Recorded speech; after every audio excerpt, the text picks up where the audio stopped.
네, 시청자 여러분 안녕하십니까. 세상을 바꾸는 시민 언론 민들레와 함께하는 시사톡톡 시작합니다.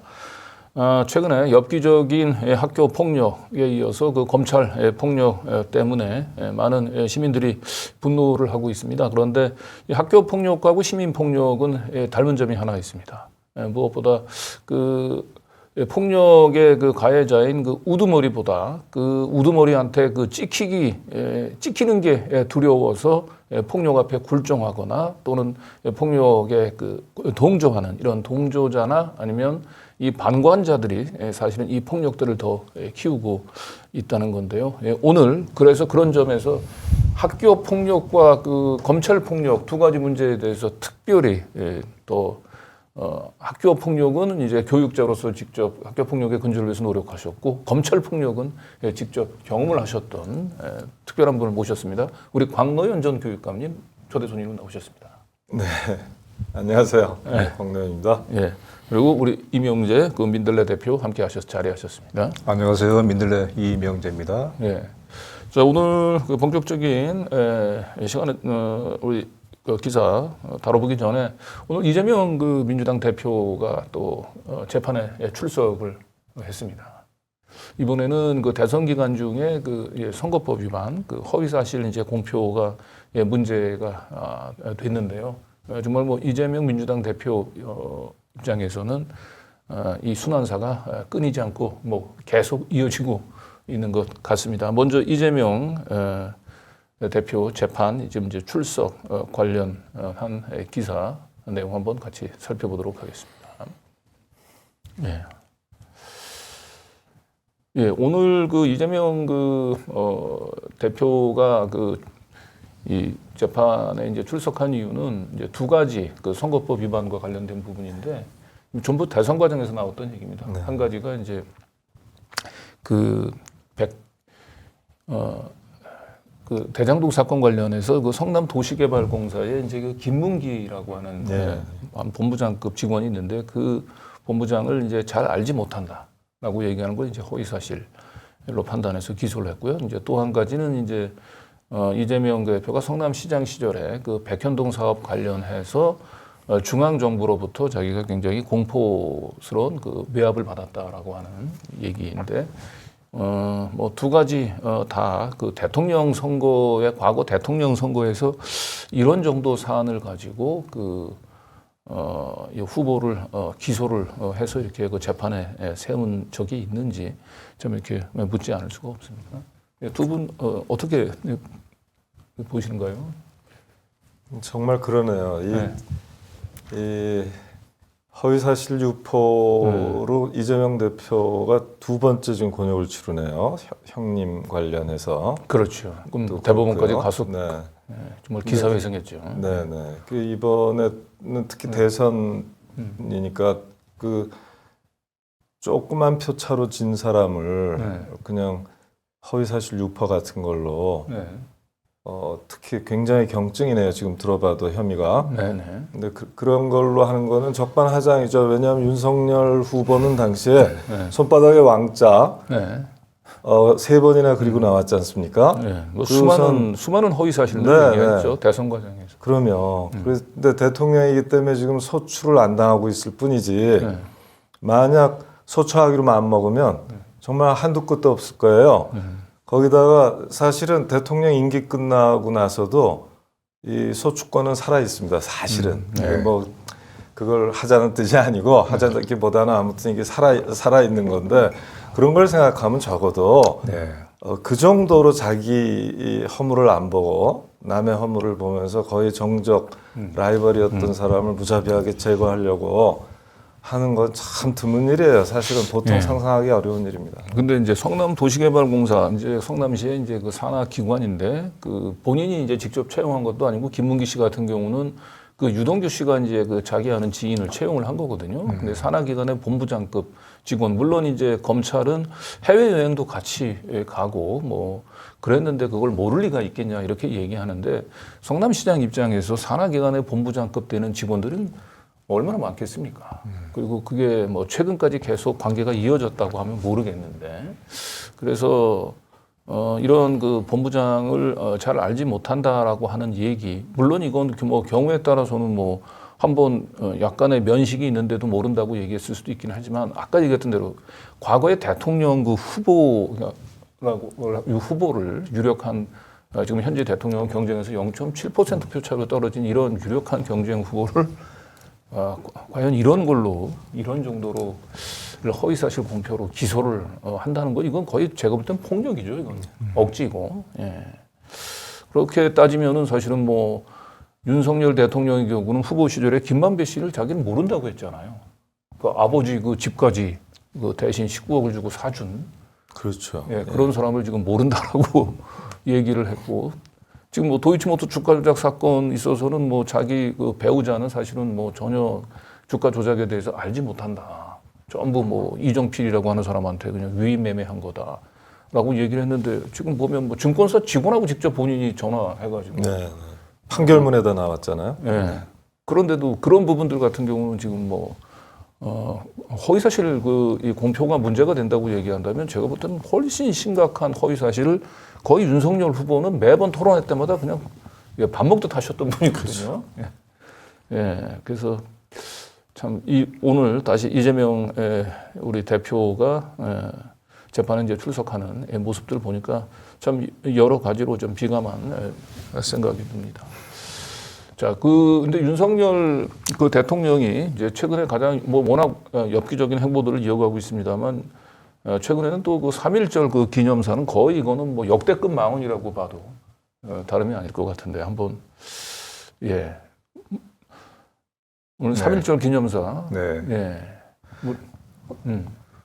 지금 우리가 2023년인가 아니면 1910년인가 1930 몇 년대인가를 의심케 하는 그런 발언이었죠. 그 3.1절이라고 하는 날이 갖고 있는 우리 민족에게는 대한민국 국민에게는 아주 매우 특별한 의미가 있는 거잖아요. 또 저것은 대통령이라고 하는 국가 원수, 한 나라의 대표가 특히 3.1절 때 해왔던 얘기들이 있습니다. 그것은 나라의 어떤 자주 독립의 그런 의지. 그것은 비단 우리가 이미 독립해 있지만은 더욱더 우리가 하나의 나라로 주권 국가로서의 그런 위상을 좀 더 확고히 하고 그리고 그런 과거의 역사에서 우리가 미처 청산하지 못하고 정리하지 못한 주변국 특히 이제 그것은 역시 일본과의 관계에서의 어떤 과거사를 제대로 정리하고 그것이 미래로 나가는 데 있어서의 대전제이다 하는 것을 항상 확인해 왔던 그럼으로써 우리 민족의 자긍심을 확인했던 그런 날이죠. 근데 그날 바로 다른 날도 아니고 그날에 우리 민족의 자존심을 그야말로 아주 송두리째 짚었고 대통령의 입에서는 나올 수가 없는 그런 얘기를 공식적인 어떤 3.1절 기념사의 형식으로 한 것을 보고 들으면서 저의 눈과 귀를 의심할 수밖에 없는 그런 일이었죠. 정말 기상천외한 일들을 많이 겪고 있지만은 지난 8개월 동안에 특히 어제 그제의 일이야말로 특히 그 중에서도 그 회개한 일 중에서 특히 이거 도저히 정말 이해가 안 가는 그런 만행이고 정말 엽기적인 일이었다. 그 3.1절 기념사에서 물론 가장 뭐 여러 가지 그 문제가 되는 발언들이 많은데 그 일단 우리가 결국은 그 세계사의 그 흐름을 제대로 읽지 못해서 결국은 일제의 식민지가 됐고 고통을 당하였다라고 하는 얘기 그리고 결국은 이제 그 일제의 이런 그래서 이제 과거의 도상 붙잡히보다는 미래로 나가야 된다라고 하면서 이제 그 일본을 그 보편적 가치를 같이 공유하는 침략자가 아니고 이제는 협력 파트너라고 얘기를 했죠. 그리고 이제 결국 이렇게 나가는 것이 그 순국 선열의 정신을 받드는 것이다 이런 얘기까지. 그래서 이거는 사실 그래서 심지어는 뭐 윤석열 대통령을 그렇게 옹호하던 진중권 씨 같은 사람조차도 이게 과연 3.1절 기념사인지 친일절 기념사인지 모르겠다라고 비판을 할 정도고요.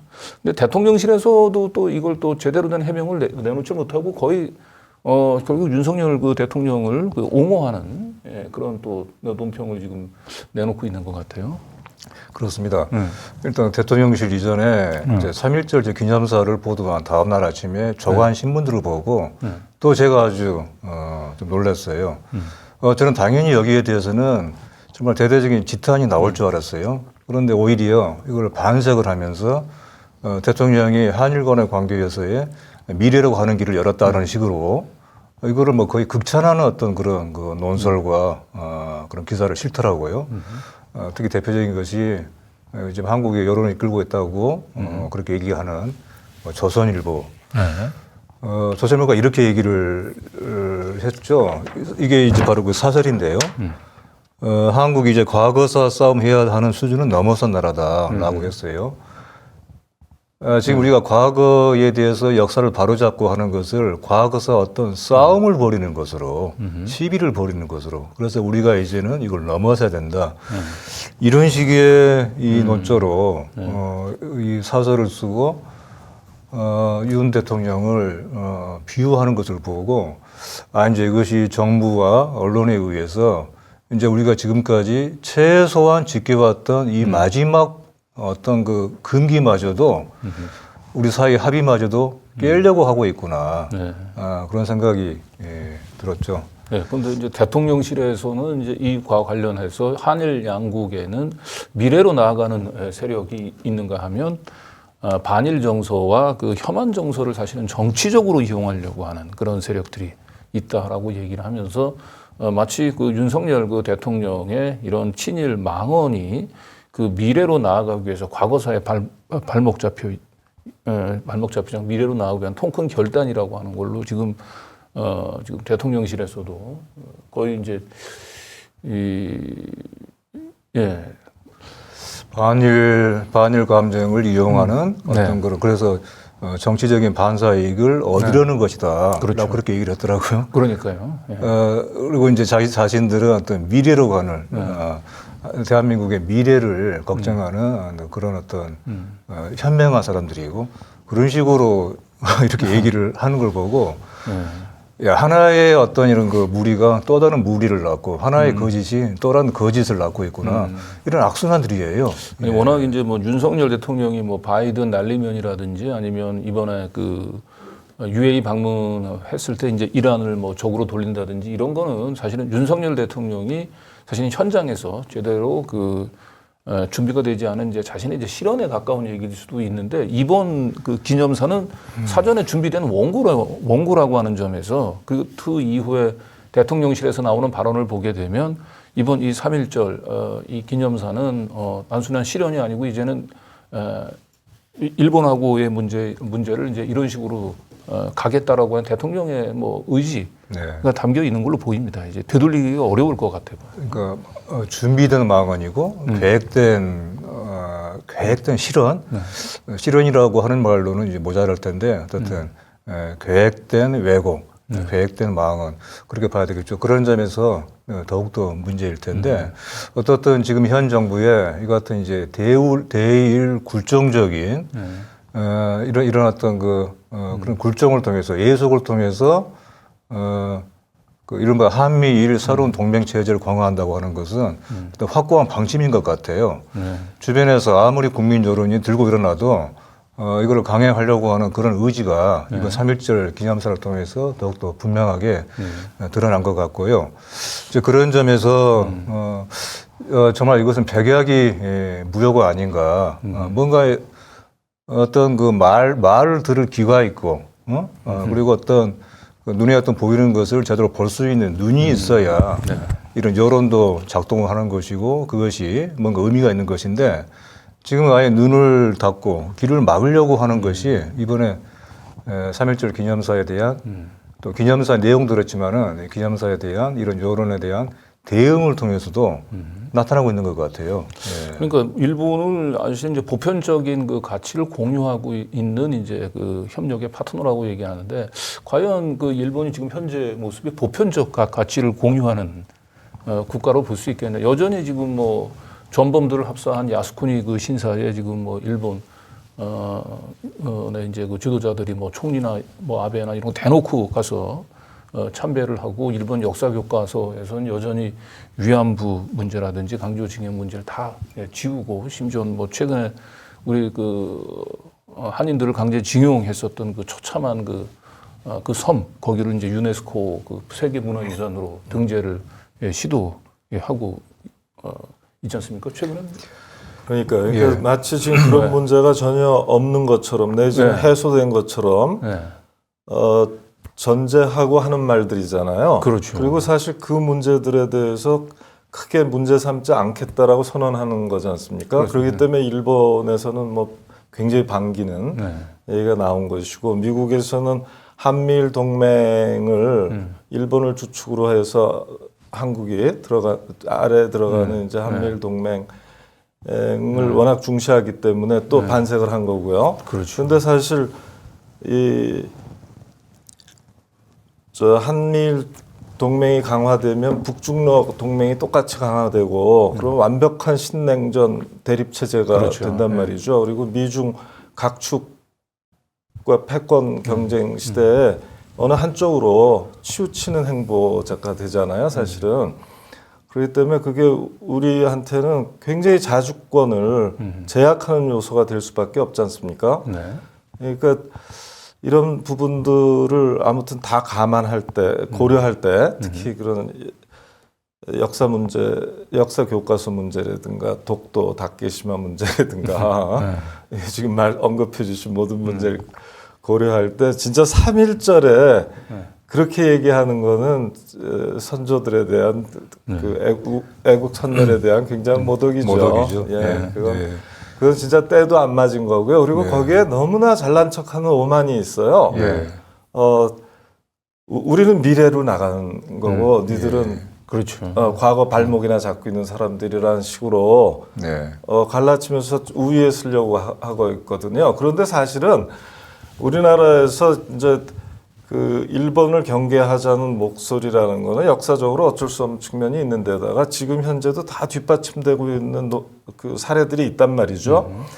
그래서 국민들이 바보가 아니거든요. 그런 이제 아주 건전한 상식에 입각해서 하는 얘기들이지 국민들이 미래지향적이지 않고 일본과의 이른바 가장 가까운 이웃관계, 설린관계를 바라지 않는다? 그건 진짜 국민 모독입니다, 이거는. 그래서 역사 모독 플러스 국민 모독. 국민 모독이죠. 선조와 현재의 국민을 다 모독하는 측면이 확실히 강한 거죠. 좀 전에 그 일본의 보편적인 가치에 서로 같이 입각했다라고 이제 얘기를 한 대목을 한번 좀 이걸 어떻게 볼 것인가. 일본이 지금 막강한 경제력에도 불구하고 세계에서 어떤 지도적인 국가로 인정을 받지 못하고 있는 것이 바로 그 대목이었습니다. 일본이 어떤 인류가 합의하고 있는 이런 보편적인 가치관, 보편적인 역사의식에서 그런 모습을 보여주지 못하고 있기 때문에 일본은 아무리 경제력이 세계를 이끌고 있는 그런 막강한 경제력에도 불구하고 세계를 이끌 수 있는 그런 지도적인 국가로 인정을 못 받고 있어요. 바로 그것이 이제 지금 한일 간의 어떤 이런 역사 의식이 특히 하나의 단면인데 그런 일본에 대해서 보편적인 어떤 가치에 입각했다라고 하는 윤 대통령의 그런 발언이야말로 보편적인 이성에 입각한 얘기인지 그 점을 묻고 싶어요. 특히 좀 일본이 그 아베 그 이후에 그 군국주의 침략 야욕을 이제 노고라 하고 있고 미국이 그 한국을 절신 미일 동맹의 이제 하위 협력 그 파트너로 그 대중 포위 외교 노선의 하위 협력 파트너로 지금 위치해 지려고 하고 있는 상황에서 윤석열 대통령이 스스로 그 일본을 국제무대에서 협력 파트너로 보편적 가치를 공유한 협력 파트너라고 얘기를 한 것이야말로 스스로 우리가 굴종 외교 그리고 점점 신냉전 구도하에서 한반도를 점점 전쟁 위기로 내모는 그런데 대통령이 이제 적극적으로 그런 위기를 좀 부추기고 조장하고 있는 그런 것들을 미래로 나아가기 위한 시도로 또 미화를 하고 그래서 참 이거는 언론들이 사실 이렇게 뭐 조중동이야 뭐 어차피 우리가 기대를 하지 않았습니다만은 좀 진보적인 언론 그래서 개혁적인 언론이라고 일컬어지면서 목소리를 좀 크게 내야 되는데 사실은 뭐 뭐 진보 뭐 개혁적인 언론에서도 상당히 뭐 그냥 일과성 뭐 실언 뭐 해프닝 뭐 정도로 그냥 가볍게 넘어가는 것 같아서 좀 걱정이 많이 됩니다. 그런 차원에서 최근에 우리 민들레가 그나마 그래도 창간하고 난 뒤에 확실한 대안 언론으로서 이제 점차 자리매김하고 있는 것 같고 국내뿐만 아니고 해외에서도 그 민들레 좀 힘내라고 하는 좀 지지 선언이 많이 이어지고 있는 것 같습니다. 자, 얼마 전에 우리 민들레 창간 100일 맞았죠? 네. 네. 저희도 모르고 지나갈 뻔했는데요. 우리 이제 편집 에디터 분께서 네. 우리가 창간 100일이었다. 뭔가 여기에 대해서 우리가 좀 독자들께 얘기를 해야 되지 않느냐 해서 우리 이제 강기석 상임 고문님께서 저렇게 창간 100일에 대한 어떤 그 최연장자 가장 어른으로서의 소회를 저렇게 칼럼으로 쓰셨습니다. 아주 뭐 감개무량하고 아주 그 많은 뭐라고 할까요? 어떤 뿌듯함도 있고 또 앞으로의 어떤 뭐 다짐도 있고 그런 마음을 담아서 이렇게 민들레가 이제 뿌리는 내렸는데 이제는 꽃씨를 날려야 될 때다. 그런 신병을 담아서 이렇게 칼럼을 쓰셨고요. 또 저는 제대로 발행인으로서 독자 또 후원자들께 대한 시민들에 대한 어떤 감사와 보고의 그런 마음으로 일종의 좀 편지를 한번 써봤습니다. 그래서 민들레가 지금 지난 100일 동안 또 이제 거슬러 올라가면은 창간 준비 작업에 들어갔던 작년 6월 이후에 이제 8개월이 됐네요. 그 8개월 동안 이뤘던 것이 우리가 어떤 성취가 있다면은 하지만 그 성취는 우리가 자족할 어떤 그런 성취는 아니다. 작은 성취일 뿐이다. 앞으로 지금까지 이뤄낸 것 이상의 몇 배의 더 큰 과제가 있다 하는 것을 우리 스스로에게 좀 다짐을 보여드리는 그런 내용으로 한번 작성을 해봤습니다. 그래서 앞으로의 3년, 10년을 위한 어떤 그런 우리의 이제 의견을 보여드리려고 했고, 언론을 바꾸고 세상을 바꾸는 일, 민들레가 지금까지 그랬듯 앞으로 더욱 시민과 함께 하겠습니다. 이런 말씀을 드리려고 했습니다. 네.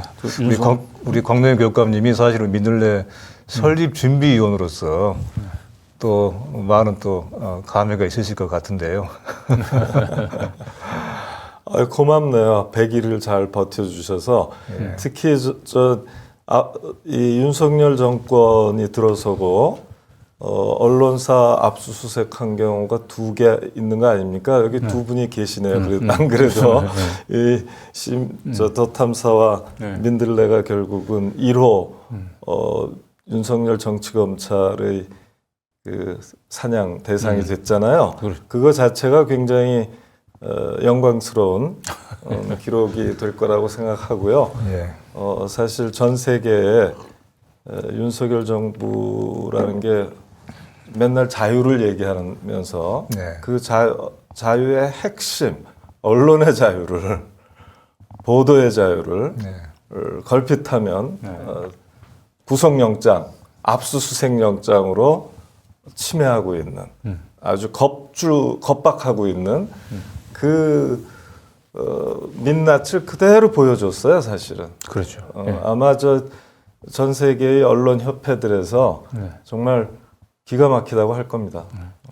그 민들레하고 그 더 탐사에 대한 이제 윤석열 정권의 그 탄압은 뭐 탄압뿐만 아니고 그 탄압이 주는 이제 어두운 측면뿐만 아니고 결국 그 탄압에도 굴하지 않고 우리가 언론으로서 당연히 해야 될 그 권력에 대한 비판과 감시의 역할들을 계속 묵묵히 지금 우리가 해내고 있다는 측면에서 새로운 또 좀 희망의 우리 또 불씨로도 볼 수도 있을 것 같아요. 이제 그런 차원에서 최근에 그 필라델피아에 있는 교민들이 민주동포 시민 모임에서 더 탐사하고 그 민들레에 힘을 내라고 하는 이제 그 광고를 좀 시켰다는 의사를 밝히고 오셨죠. 너무 고마운 얘기입니다. 그렇습니다.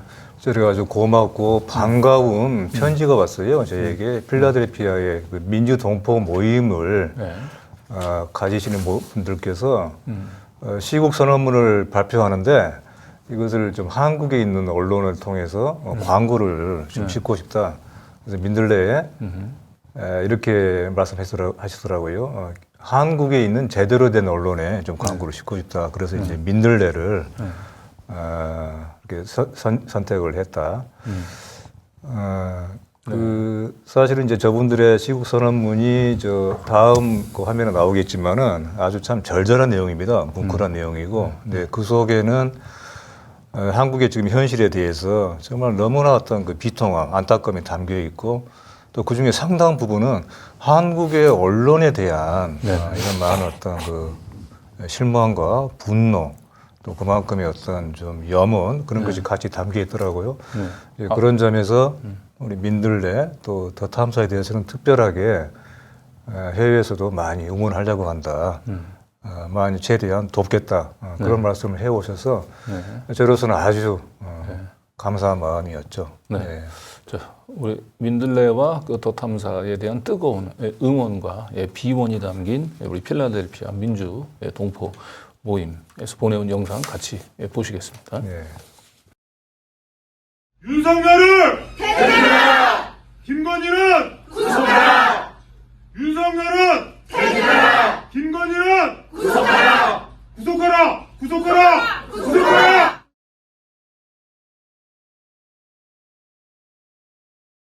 해외 순방 국격 추락 윤석열은 퇴진하라. 퇴진하라. 주가 조작 범죄자 김건희를 특검하라. 친일정당 매국정당 국힘당은 해체하라. 국회의원들한테 이 새끼 저 새끼 막말하는 대통령, 우리는 이놈과 전년을 끌어내자. 윤석열 퇴진하라! 김건희 구속하라! 재진이 수봉하라! 이게 필라델피아 한 곳이 아니고 LA 네. 시애틀까지 미국 전역에서 저런 동포 모임이 미국의 4개 도시하고요. 또 독일의 교민들이 네. 이렇게 보내오신 영상이고요. 네. 머리가 희끗희끗하신 분들부터 또 아주 젊은 사람들까지 같이 모여서 저렇게 우리가 떠나봤지만은 고국에 대해서 저렇게 많은 걱정하는 마음을 담아서 또 저렇게 말씀을 해주신 거죠. 그리고 결국 해외 동포들이 보내온 이제 광고가 우리 민들레에 게재가 됐죠. 그렇습니다. 네. 저희가 이제 광고는 지금까지 받은 적이 없었어요. 애초에 우리가 민들레 참가를 하면서 우리는 상업 광고는 받지 않겠다 그렇게 이제 약속을 드리고 참가를 했지 않습니까? 네, 하지만 공익적인 성격의 광고까지는 그런 배제하지 않겠다 그런 방침을 갖고 있었는데 이번에 처음으로 저 광고를 실은 것이죠. 저로서는 첫 광고이자 특히 첫 광고가 바로 저희 가장 민들레의 창간의 취지와 맞는 그런 내용이어서 더욱 좀 뜻이 깊다 그렇게 생각을 하죠. 그렇군요. 이게 제가 지난번에 이제 구속반대 청원에 이제 하루 한 4만 명 정도, 5만 명 시민들이 보낸 그 서명을 동아일보의 백지 광고 사태 때 시민들이 보내준 응원에 비유했는데 이 해외 교포들이 보내온 이 민들레 응원 광고, 시국선언 광고는 역시 또 동아일보 백지 광고 사태에 비견될 만한 우리 시민들의 역량을 보여준 자랑스러운 일인 것 같습니다. 역사의 한 페이지로 기록될 것 같아요. 저는 필라델피아 그러니까 제가 필라델피아에서 공부를 해서 그렇죠. 제 두 번째 제 2의 고향 비슷하거든요. 그래서 괜히 으쓱하네요. 또 미국 독립혁명의 성지이지 않습니까? 그렇죠. 자, 이렇게 해외 동포도 이제 응원을 보내오고 있는데 언론 바로 세우기 그리고 민주주의 지키기 차원에서 민들레에 대한 후원에서 다시 한번 좀 부탁을 드리겠습니다. 우리가 자주 이제 광고 후원 부탁을 드리는데 특히 이번에 우리 필라델피아를 비롯한 해외 동포에서 보내온 응원들 이런 메시지가 윤석열 이 검찰 독재를 극복하고 동토에 우리가 새로운 민주주의 희망의 불씨를 뿌리는 그런 계기가 됐으면 합니다. 자, 그리고 본격적으로 이제 다음 우리가 학폭을 빼닮은 검찰 조폭의 문제로 한번 넘어가 볼 텐데 제가 보기에는 이 검찰 이 조폭, 이 모든 폭력의 근저에는 이 폭력을 휘두르는 가해자뿐만 아니고 그 부당한 폭력을 보고도 좀 침묵하고 또는 방관하는 그런 동조자나 방조자들이 결국 그런 폭력들을 더욱 계속 이어가게 만드는 게 아닌가 싶습니다. 비명계 반란, 거센 후폭풍, 민주다수파 헤어질 결심 이렇게 제목을 뽑았네요. 우리 민들레에서. 어떻게 보셨어요? 민주다수파가 헤어질 결심이 아니고 민주다수파들이 뭐 결국 쫓아낼 결심 아닙니까? 이재명 대표를 쫓아내고 당을 자기 걸로 다시 만들겠다라고 하는 얘기 아닌가요? 네. 민주다수파는 아니고요. 네. 소수파죠, 엄연히. 그걸 소수파죠. 80% 넘는 사람이 아무튼 지금의 당대표와 함께 하겠다는 의지를 밝힌 거잖아요. 한편으로는 좀 적극적으로 해석해 줄 여지도 있는 거죠. 왜냐하면 이재명 대표는 사실 당내 기반이 있을 수가 없는 분 아닙니까? 그렇죠. 그래도 그만한 사람들이 자기 정치적 이성으로 판단해갖고 이 대표와 함께 가는 게 옳다 이렇게 판단한 거기 때문에 이거를 꼭 비극적으로만 비관적으로만 해석할 건 아니다 하는 측면도 있는 것 같아요. 네. 물론 이제 35명 전후 한 사람들이 딴 마음을 좀 보인 건 틀림없습니다만. 그리고 특히 이제 이 체포동의안 이제 이 표결 처리하고 난 다음 날 이제 뭐 또 이 비명계 쪽에서 목소리를 내죠. 그래서 뭐 이번에 이탈표는 뭐 빙산의 일각일 거고 결국 이재명 대표가 스스로 물러나지 않으면 다음 검찰의 그 체포 동의안에는 가결될 수도 있을지 모른다라고 지금 사실상 이제 협박 으름장을 지금 내놓고 있는데 지금 문제는 체포 동의안도 그렇고요. 체포 동의안 그 이후에 이런 그 비명계들 목소리들은 대부분 이상민 의원 한 명을 제외하고는 전부 다 익명이에요. 다들 숨어서 이제 이런 목소리를 낸다는 게 저희가 볼 때는 너무 비겁해 보이는데 이제 그런 차원에서 우리 광노현 교육관님이 민들레 칼럼 통해서 무기명 특권안에 숨지 말아야 된다. 이거 굉장히 화제가 됐던 칼럼인데 직접 우리가 이 칼럼 작성하셨던 우리 곽교임님을 직접 모시고 얘기를 해보네요. 그 무기명 특권안에 숨지 말아야 된다라고 하는 저 칼럼에서 주로 강조하고 싶었던 내용들 한번 우리 시청자분들에 다시 한번 좀 간단히 설명 좀 부탁드립니다.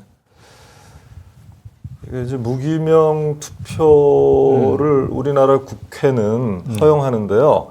많은 분들이 무기명 투표 그거 해야 되는 거 아니야? 이거 유권자 입장에서 맞는 말씀이에요. 유권자 입장에서 무기명 투표를 안 하고 공개 투표를 할 경우에는 견딜 수가 없죠. 막 겁박하죠, 매수하죠, 뭐 별별 일이 다 있었거든요. 그래서 일반 유권자들의 무기명 투표가 확립된 것도 20세기 들어와서입니다. 그 전에는 전 세계적으로 다 공개 투표였어요, 사실은. 그런데 그러니까 일반 시민, 유권자한테는 100% 무기명 투표를 보장해 줘야 돼요. 그런데 이제 국회의원쯤 되는 사람한테도 과연 무기명 투표를 보장해 줘야 되느냐는 다른 차원이 있는 거죠. 근데 우리나라 법은 이렇습니다. 이 인사 사안에 관한 것들은 일률적으로 무기명 투표를 보장해 주고 있어요. 근데 인사 사안이 어떤 거냐면 국무총리, 헌법재판소장, 대법원장, 중앙선거관리위원장, 이거 헌법기관장이라고 그러죠. 그 다음에 이제 헌법재판관들, 대법관들에 대해서는 국회의 동의가 필요하거든요. 그렇죠. 그 동의 투표를, 그러니까 인준투표인데, 그 인준투표를 무기명으로 하라는 거예요. 그 다음에 이제 탄핵투표, 해임 건의투표, 이것도 무기명으로 하는 겁니다. 그리고 지금 동료 의원에 대한 체포동의안 투표, 이것도 무기명으로 하라는 거고요. 그리고서는 이제 국회의장단과 상임위원장, 국회직이죠. 이 사람들을 뽑을 때도 무기명으로 하려는 거거든요. 네. 그러니까 이게 과연 이제 어떤 제도든지 장단점이 있죠. 다 저 장점만 있고 다 단점만 있는 제도는 없다고 보는 게 맞을 것 같고요. 그러니까 뭡니까 이제 무기명 투표를 하면 좋은 거는 우선 국회의원의 관점에서는 정당의 당론에 매이질 않을 수가 있다는 거잖아요. 그 정당을 불신하는 풍조가 강하지 않습니까? 그렇죠. 특히 정당 지도부들에 대해서 그럴 경우에 국회의원이 왜 이런 거에서 당론에 얽매야 되느냐. 일단 이런 찬성하는 기류가 있을 수 있죠. 그런데 이제 저는 기본적으로 무기명 투표는 무책임 투표다. 국회의원 정도 되면 자기 이름을 당당히 걸고 어떤 압력에도 굴하지 말고 그렇죠. 어떤 눈치도 보지 말고 소신껏 투표한 다음에 거기에 대해서 논거를 대고 얼마든지 토론하고 할 수 있어야 된다. 책임질 수 있어야 된다. 만약 이걸 무기명으로 하면 정말 중요한 사안들인데 헌법기관장, 대의기관장을 뽑는 거잖아요. 그런데 그게 이제 무기명이 되면 누구한테 투표했는지 모르잖아요. 그 안에서 뭐 각종 기회주의 투표도 있을 수 있고, 그렇죠. 별의별 이해관계 때문에 투표할 수도 있고 그래서 이 부분은 저는 좀 더 강력하게 무기명 투표가 옳다. 아니 기명. 기명으로 네. 책임지는 게 옳다. 네. 너무 중요한 사안이다. 그렇죠. 네. 안 그러면 유권자들이 별로 없잖아요. 그 국회의원을 판단할 아주 중대한 자료이기 때문에 이것을 무기명으로 하는 것은 바람직하지 않다는 입장을 갖고 얘기를 한 겁니다. 국회의원 한 명 한 명이 사실 헌법적 주체 아닌가요? 헌법기관이죠. 그렇죠. 네. 네.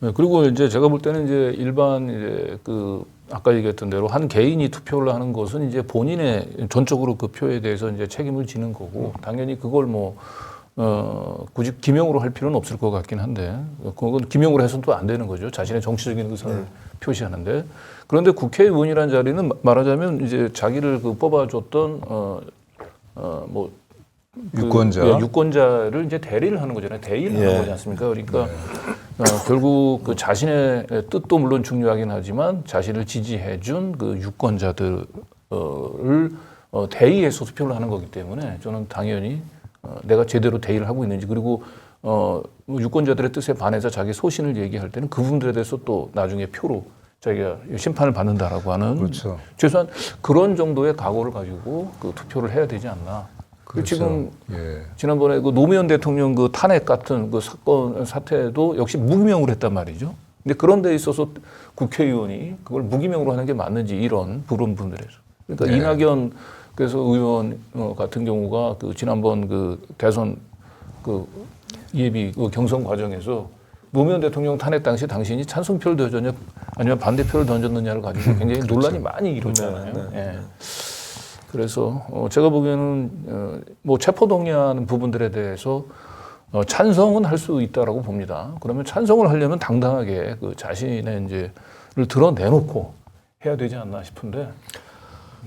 저 미국에 보면요, 미국의 이제 상원은 연방 상원 또 주 상원은 전부 다 고위직 공무원들 임명직들을 인준 투표하잖아요. 어떤 경우에도 무기명이 없습니다. 그러니까 이게 손에 땀을 쥐게 하는 거예요. 왜냐하면 의원 이름 하나하나를 부르면 그 의원이 그 자리에서 예스인지 노인지를 밝히거든요. 그러면서 결과가 이제 정자로 쓰여지는 거 아닙니까? 그럼 막 아슬아슬하잖아요. 이제 앞으로 남은 사람은 5명밖에 없는데 한 표 차이야. 뭐 이런 식으로. 그때 마지막에 동수가 이루어졌을 때 깨는 사람이 있잖아요. 마지막에. 그렇죠. 그거 얼마나 떨리겠어요. 근데 그 긴장을 책임감으로 이겨내고 그렇죠. 네. 그러라는 거예요. 그래서 미국 같은 데는 게 없고 심지어는요. 주로 내려가잖아요. 그러면 이런 데도 있어요. 이제 무기명이 아니니까 공개 투표를 하니까 기권하는 사람이 있거든. 그걸 기권하지 못하도록 무조건 그리고 칭병해서 뭐 안 나오는 사람 뭐 이런 사람이 돼 불출석이 있단 말이에요. 그래서 불출석을 해도 소용없게끔 그 전날까지 무조건 등록해야 돼요. 자기가 찬성표를 던질 건지 반대표를 던질 건지 등록을 해. 예. 그래서 투표가 끝나고 나면 공개돼요. 다만 이 표는 카운트는 안 되죠. 그렇지만 의원은 카운트도 안 되니까 기왕이면 나가서 투표하는 게 낫죠. 영향력이라도 미치려면. 왜냐하면 어차피 어느 쪽으로 표를 던질 건지는 이미 공개하는 거잖아요. 그러니까 정치적 심판과 책임은 져야 되거든요. 그러니까 기왕이면 와서 투표하라는 거죠. 정정당당하게. 그러니까 이런 식으로 여러 가지 장치를 두고 있어요. 근데 재밌는 건 정우택 의원이라고 있잖아요. 지금 국회 부의장 하던가요? 네. 이 정우택 의원이 대표 발의해갖고 노웅래 의원 체포동의안이 부결된 즉시로 그 개정안을 냈어요. 그렇게 해서 체포동의안만은 기명 투표로 하자는 그 동의안을 냈거든요. 근데 사실 이 부분은 불체포 특권 자체는 지금 국면에서 보듯이 의미가 있는 거 아니에요. 그렇기 때문에 불체포 특권이나 면책 특권을 함부로 제약하자, 폐지하자는 건 대단히 저는 맞지 않고 무책임한 주장일 수 있다고 보고요. 그러나 이것을 지금 그 배경이 있잖아요. 그 진짜 방탄, 누가 봐도 분명한 방탄에 쓰였던 그런 걸 막자고 하는 거니까 적어도 그렇지 않다는 걸 보여주려면 기명 정도로 돌리는 거는 바람직하고 차제에 다른 무기명 투표도 같이 봐야지 이걸 찔끔찔끔 하나하나를 볼 일은 아니다. 어쨌든 이렇게 생각하는데 이거를 국회가 이제 이게 국회의원 입장에서 보면 굉장히 편한 거예요. 책임을 안 지니까 그렇죠. 심판을 안 받으니까. 그렇죠. 그리고 법이 무기명으로 한 이유는 어디 가서 발설하지 말라는 얘기야. 그러니까 묻지도 마. 이렇게 되거든요. 그래서 국회의원은 이걸 고칠 유인이 별로 없는 거예요. 네. 그래서 무기명 특권 안에 이제 숨지 말아야 된다는 이제 이 칼럼에 이제 제가 이제 적극적으로 공감하는 이유는 체포동의안을 지금 이제 찬성했던 민주당 의원들이 과연 어떤 뜻에서 이건 찬성을 했는지 우리가 추정은 가능하긴 한데 그 누구도 지금 자기가 왜 찬성을 했는지 부분들을 지금 당당하게 얘기하는 사람이 없습니다. 지금 이상민 의원 한 명 정도가 그런 한 명 빼고는 없는데 지금 뭐 대개 익명을 통해서 언론 보도 나오는 걸 보게 되면 당을 살리기 위해서 이재명 그 대표를 결국은 스스로 물러나지 않게 되면 끊임없이 검찰이 계속 이재명 대표에 대한 수사를 멈추지 않을 거고 당은 엄청난 계속 사법 리스크에 시달릴 수밖에 없고 이대로 가면은 우리 총선에서 필패할 수밖에 없기 때문에 당을 살리기 위해서 자기가 그 이재명 체포동의안에 이제 찬성을 했다 뭐 이런 식의 논리를 펴고 있는 것 같습니다. 그러나 이거는 뭐 제가 볼 땐 이재명 대표 를 끌어내려서 당을 살리기 위한 한 것보다는 결국은 이 정적 죽이기 차원에서 시작된 이 검찰 수사의 그 부당한 폭력 앞에 사실은 굴종을 하는 거죠. 자기도 결국은 또 다른 폭력에 타겟이 되지 않을까라고 하는 불안감, 그리고 이재명 대표를 이대로 두게 되면 다음 총선에서 공천을 받지 못한다는 불안감 때문에 사실은 이런 투표를 한 걸로 저희는 보는데 우리 민들레의 최백은 우리 교수님께서 이번 찬성 이번에 이재명 대표에 대한 체포 동의안은 조봉암의 사법살인을 연상케 한다라고 하는 칼럼을 보내오셨네요. 1959년이었죠. 이승만 정권 마지막 해였죠. 59년에 당시 이제 최대의 정적이었던 그리고 아주 상당한 정치적인 식견을 가지고 있었던 분이었죠. 죽산 조봉암 선생, 진보당, 진보당의 당수였던 조봉암 선생 방공법 위반이었죠. 그리고 결국 이제 사형까지 끝내 그렇게 몰아갔고요. 그래서 지금 이 상황은 죽산 조봉암 사태. 저때도 그것을 조봉암 진보당 당수가 한 아깝게졌죠. 표차가 200만 표인가 차이로 아주 당시에 이제 아주 부정선거가 광범위하게 엄청난 부정선거였던 펼쳐졌던 걸 생각한다면은 사실상 승자였다 이제 이런 얘기까지 나올 정도였죠. 그래서 60년 대선 직전이었죠. 59년이면은 바로 그때 결국 이제 사형을 시켰고요. 저는 좀 전에 이게 무기명 투표와도 관련되는 것인데 실은 우리가 이제 이것을 비명계냐 친명계냐라고 구분하는 것은 이건 좀 잘못된 구분이라고 봐요. 민들레도 이제 그런 점에서 그 용어를 어떻게 쓸 것인가에 대해서 좀 고민을 하고 있는데요. 이거는 엄밀한 구분이 아니죠. 그렇지 않습니까? 이제 굳이 쓸 말이 적절치가 않으면은 뭐 동의한 찬성파, 반대파 이렇게 구분을 하더라도 친명, 비명으로 구분하는 것은 마치 이것을 어떤 연고에 의해서 결정하는 것이 정당한 것처럼 그렇게 오해되고 왜곡될 여지가 있거든요. 바로 그런 점에서라도 왜 찬성하고 왜 반대했는지를 밝혀야 한다는 것이죠. 공개적으로. 자기 정치적인 의사 선택에 대해서 마치 이것은 우리 그 기사에서 기자 이름을 바이라인을 쓴 것이 기사에 대한 기자의 책임성을 강화시켜 준 것처럼 그리고 농산물, 공산물에 지금은 다 생산자, 실명제가 있잖아요. 네네. 정치적인 의사 선택의 실명제 이건 너무나 당연한 것이죠. 헌법적인 주체인데 더더욱이나 네. 그런 점에서라도 지금의 현행 법률에서는 지금 무기명 투표가 허용됐다 하더라도 그렇다면 지금이라도 우리 각 의원님 말씀하신 것처럼 자기의 선택에 대해서 어둠 속에 있지 말고 빛 가운데에 나와서 반대나 찬성의 어떤 자기의 선택의 어떤 그 이유에 대해서 밝혀라. 이거는 지극히 당연한 우리 국민들의 요구라고 봅니다. 예. 저도 뭐 조봉암 사법살인 얘기까지 나왔는데 예. 제1야당 그 대표를 이렇게 그 소환을 뭐 한 차례도 아니고 3번씩이나 소환을 하고 구속영장 청구하고 오늘 같은 경우는 뭐 단순히 허위사실 유포로 또 기소까지 하고 이제 이런 것들이 반면에 이제 이 김건희 씨의 그 주가 조작 부분들에 대해서는 검찰이 사실 뭐 제대로 소환 조사조차 하지 않고 있고 그다음에 대장동에서 이제 50억 받았다라고 하는 사실이 명백히 드러난 곽상도는 그냥 그 아들이 받았다는 이유로 이제 무죄를 선고하는 이런 것 때문에 지금 우리 이제 민주진영 내부에서는 그 곽상도 특검 그리고 김건희 특검 얘기를 하는데 우리 광노현 교육관님이 민들레에 지금은 쌍끌이 특검보다 이 쌍끌이 그 탄핵이 중요하다 이런 얘기를 하셨는데 한번 직접 한번 이 칼럼 쓰신 우리 곽 교육관님 또 다시 한번 얘기 한번 들어볼까요? 네, 저는 도대체 이 여소야대 국면에서 정치 검찰이 날뛸 수 있는 것이냐? 네. 이거는 탄핵 제도를 생각해 보면 불가능한 거다. 네. 이렇게 말씀드릴 수 있거든요.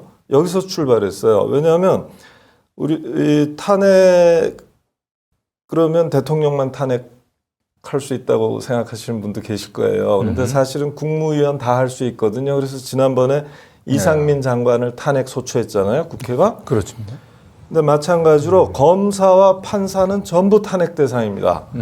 그러니까 대법원장과 검찰총장 또는 대법관과 지검장 이상 이런 사람만 되는 게 아니고 평판사, 평검사부터 대법원장, 검찰총장까지 누구나가 헌법과 법률에 위반했다고 판단될 경우에 국회가 탄핵 소추할 수 있어요.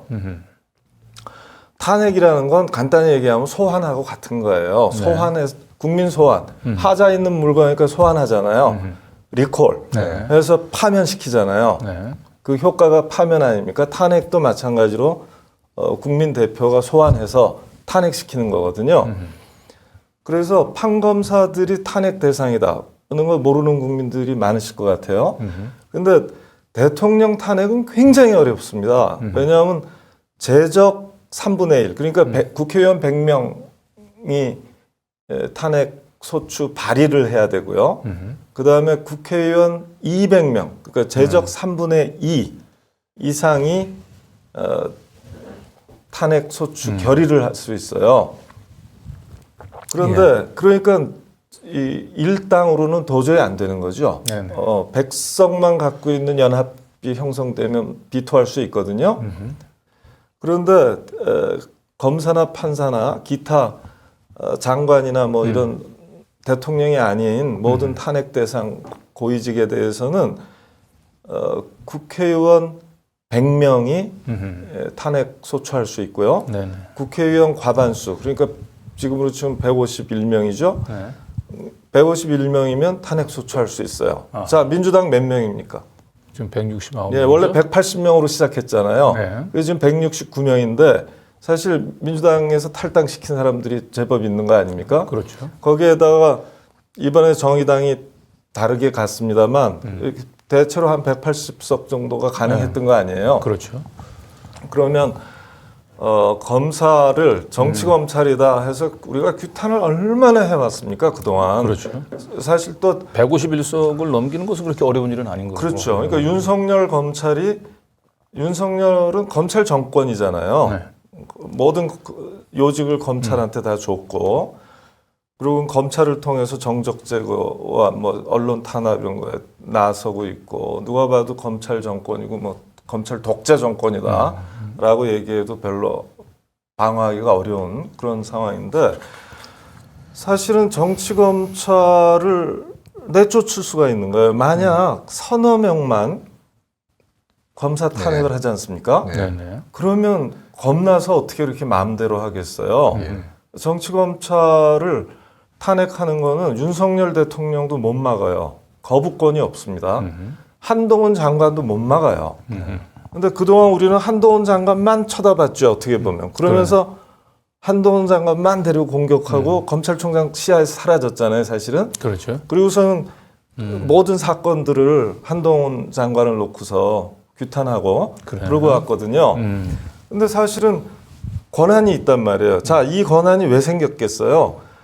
탄핵이 아니면 판사나 검사는 훨씬 강력한 신분 보장을 받지 않습니까? 사법기관, 준사법기관으로서 독립성이 필수기 때문에.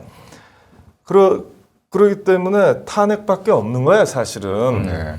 그래서 탄핵 권한은 보통 여러 나라에서 판검사를 대상으로 실시됩니다. 특히 판사들을 대상으로.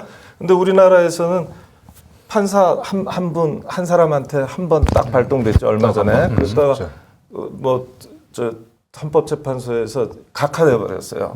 굉장히 사실 창피한 노릇이죠. 그리고 검사는 한 번도 안 됐는데 정치 검찰을 가지고 그렇게 난리를 죽이고 정치 검찰이 그렇게 바로 하는데도 검사 탄핵을 왜 안 하냐? 권한을 행사 안 하잖아요. 특히 통제 권한을 행사 안 하면 반드시 그 빈자리에는 독버섯이 자라게 돼 있어요. 진공 상태는 없습니다. 예, 그 얘기를 들어보니까 진짜 우리가 이제 탄핵이라고 얘기하면 정치권에서 나오는 탄핵, 특히 뭐 대통령 탄핵 이런 거는 이제 정치적인 구호로 이게 많이 이제 그 생각하기 쉬운데 지금 하고 있는 이상민 사실은 한동훈 이제 여기를 넘어서 지금 개별적인 그 사건에 있어서 그 완전히 이제 정치적인 그 수사를 하고 있는 또 정치적인 판결을 하고 있는 이 판사나 그 검사들에 대해서는 국회가 151석만 넣으면 충분히 가능한 거고요. 네, 네. 특히 뭐 곽상도 50억 무죄 판결은 누가 보더라도 이거는 기본 국민 상식에 어긋나는 그런 판결을 한 거잖아요. 이거는 주권자를 대의해야 되는 국회가 당연히 해야 될 일인 것으로 보이고, 뭐 정의당 입장에서도 그 곽상도 그 50억 무죄 판결 이후에 이제 50억 클램에 대한 탄핵 얘기, 특검 얘기하는데 특검을 얘기하기에 앞서서 그런 판결을 내렸던 판사에 대해서 먼저 탄핵을 진행을 하는 것도, 그리고 탄핵을 진행하면서 특검을 가는 것, 뭐 두 개가 뭐 양비 불가능한 것도 아니고 이걸 들어보니까. 그렇습니다. 그게요. 이제 특검은 뭐냐면 정치 검찰이다. 저 검찰을 믿을 수 없고 여당 위에서 대통령 위에서 뛰기 때문에 믿을 수 없다. 그래서 정치 검찰을 우회하는 방법이에요. 근데 탄핵은 정치 검찰을 직격해서 해체하는 방법이거든요. 생각해 보시면. 그리고 이 탄핵이 중요한 건 뭐냐면 탄핵은 지금 검사 탄핵은 여소야대 정국 아니면 못 해요. 여대야소에서 못 하잖아요. 그러니까 여소야대 때 검사 탄핵을 실시해서 실시하면 어떤 결과가 나냐면 여대 야소에서도 검찰들이 날뛰질 못하게 돼 있습니다. 왜냐하면 날뛰면 그 여소야대 국면에서 징치할 수가 있잖아요. 네. 그렇기 때문에 이 하늘이 준 기회예요. 여소야대 그렇네요. 국면에서 지금처럼 정말 이거는 간이 배 밖으로 나온 거거든요. 이런 169석 제1야당이 있는 상황에서 정신없이 정치검찰질을 한다? 이거는 진짜 날 잡아 가십시오. 불나방처럼 지금 불 속에 뛰어드는 건데 우리가 불을 여기저기 피하고 있는 거죠. 어떻게 보면. 그러니까 이번에 저희가 그 이제 구속영장 제가 실질 심사를 받는 가운데서도 검사가 이제 그 재판부에 했던 얘기 중에 하나가 기억나는 게 이 강진구, 이 더 탐사 이런 사람들은 뭐 구속영장이나 아니면 재판 뭐 판결한 것들을 판사나 검사의 실명을 공개하면서 공격을 합니다. 이런 얘기를 하면서 이제 판사의 동조를 좀 이끌어내려고 하는 거예요. 그런 얘기까지 했어요. 그런 얘기를 하더라고요. 이 사람들은 검사나 판사의 실명을 공개한다. 이제 그런 얘기인데 사실은 어떻게 보면 우리가 판사나 검사의 실명을 공개하지 않고 대부분 뭐 법원 또는 뭐 검찰 이런 식으로 공격하잖아요. 그런 공격은 당사자인 검사나 판사한테는 사실은 아무런 타격이 안 되죠. 타격이 안 돼요. 예. 재벌도 마찬가지예요. 그냥 재벌 비판하는 건 아무 타격이 안 가고 특정 재벌을 갖고 싸워야 타격이 되거든요. 마찬가지인데 사실은 판사는요 국민의 이름으로 검사도 국민의 이름으로 소추한 거고 판사도 국민의 이름으로 판결하는 거예요. 네네. 그게 그 판사나 검사의 개인으로 하는 게 아니잖아요. 네. 그렇기 때문에 지극히 공적인 겁니다. 예. 그래서 거기에 대해서 책임을 져야 되고 말하자면 그 사람들도 국회의원 못지않은 헌법기관이에요. 사실은. 그렇죠. 네. 그렇기 때문에 이름 공개하고 책임 지우고 아주 열심히 비판하고 하는 것은 너무나 당연한 민주주의의 거죠. 작동을 위해서 필요한 겁니다. 그래서 어떻게 뭐 이상민 어떻게 보면 한동훈 뭐 탄핵 뭐 윤석열 탄핵보다도 훨씬 더 위협적인 얘기가 뭐 이른다면 지금 이재명 그 대장동 사건을 완전히 그 엉터리 수사하고 있는 편파 수사하고 있는 어미준 부장검사라든지 어미준 네. 뭐 탄핵 또는 뭐 서울중앙지검장인 송경호 탄핵 네. 뭐 이런 게 이제 훨씬 더 현실적이면서도 지금 이 수사를 하고 있는 검찰의 압박을 줄 수 있는 예. 그리고 너무나 또 명분이 있는 예. 그리고 국회가 당연히 어떻게 보면 해야 되는 일이기도 네, 하고 네. 그러면 국회가 보세요. 이제 어떤 분들이 이 후폭풍 걱정하고 막 그러면서 이제 안 하니까 제 패친한 분이 이렇게 쓰셨더라고요. 그게 무슨 얘기냐? 누가 강돌당하고 도둑질을 당했으면 경찰이 당연히 수사해야 되는 것이지 그것을 뭐 정치적으로 눈치 보면서 수사 안 해도 되는 거 아니지 않냐. 마찬가지로 국회의원한테 탄핵이라는 권한을 줬으면 그 탄핵 사유가 발생했다고 확신할 때 이 탄핵 권한을 정치적 눈치 보지 말고 행사해야 된다. 네. 그것이 답이다. 예. 이렇게 아주 간명하게 네. 말씀하신 분이 있어서 제가 네. 저도 힘을 좀 얻었어요. 이 검사나 판사에 대한 탄핵 이것은 이제 헌법에 나와 있는 거죠. 네. 그렇죠. 헌법적인 그 규정인데요. 저는 이번에 곽별감이 이 글을 보면서 사실은 저도 이것이 이런 게 헌법에 있었지라고 하는 것을 뒤늦게 또 새삼 확인을 했어요. 우리가 헌법이라고 하는 것이 사실 이렇게 강력한 규범이구나. 근데 이것이 그냥 어떤 하나의 추상적인 규범이 아니라 민주주의가 어작동할 때 어떤 하나의 사회가 상당히 이제 삐걱거리고 할 때 이것을 바로 잡을 수 있는 실제적인 규율이구나, 규정이구나 하는 것을 새삼 확인을 했어요. 네. 그런 점에서 많은 그 시민들이 결과님 이 글을 보고 이런 길이 있구나 하는 것을 좀 많이 좀 생각하게 됐고요. 저는 이것이 대한민국 헌법을 하나의 살아있는 법률로, 살아있는 규범으로 만드는 정말 우리 헌법을 제대로 우리가 재발견하게 하는 또 그런 하나의 또 그 문을 열어주신 것이 아닌가 그런 생각이 들었어요. 네. 예.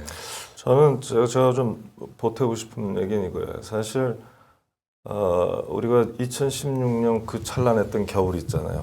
춥지만 따뜻했던 그 겨울에 우리가 정치검찰 해체하라고 엄청나게 외쳤습니다. 그렇습니다. 검찰 개혁하라고 엄청나게 외쳤어요.